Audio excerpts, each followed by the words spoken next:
Another day, another basketball stories na naman ang pagkukwentuhan natin. At ngayon nga ay pag-uusapan natin ang balitang malaki na nga po ang chance na makuha ng Miami Heat si Giannis Antetokounmpo at ang balitang may tinapos na nga po na trade ngayon, ang Los Angeles Lakers. Ayon nga po sa ibinulgar na balita ngayong araw, ang Miami Heat na nga po ang may pinakamalaking odds na makuha si Giannis Antetokounmpo sa loob ng trade market. At ito nga po yung kadahilan ng hawak nga po nila ngayon ang may pinakamagandang trade package na makukuha ng Milwaukee Bucks ngayong season bilang kapalit ng kanilang superstar. At ito nga po ay binubuo ng mga players na sina Tyler Hero, Kelly Ware, Kasparas, Hakushonis, Nikola Jovic, Simone Fontecchio at 3 first round picks.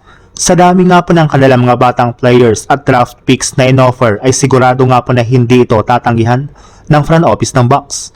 Maliban na rin nga po dyan, mismong si Giannis na rin naman nga po ang nagsabi na matagal na nga po niyang gustong maglaro sa koponan ng Miami Heat.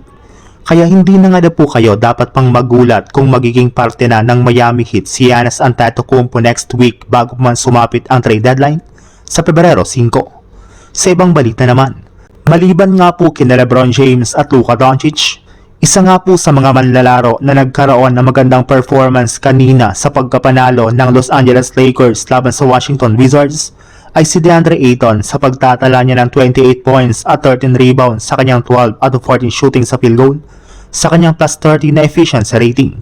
Marami na rin naman nga po ang nakapansin na sa tuwing nagkakaroon ng magandang performance si DeAndre Ayton sa mga laro ng Lakers ay parati nga po silang nananalo. Maging sina Luka Doncic at LeBron James ay umamin na para nga na po magkaroon ang Lakers na magandang performance ay kailangan nga po nilang ma-involve si Ayton sa kanilang mga ginagawang plays. Kailangan nga po nilang makagawa ng paraan para maipasa dito ang bola at makagawa ito ng mga easy basket. Kaya dyan pa lang ay mukhang aminado nga po ang mga players ng Lakers na hindi nila pwedeng i-trade si Ayton ngayong season dahil malaki pa rin naman nga po talaga ang kanyang ambag sa team basta't makakuha lamang siya dito ng mas madaming touches sa kanilang mga susunod na game.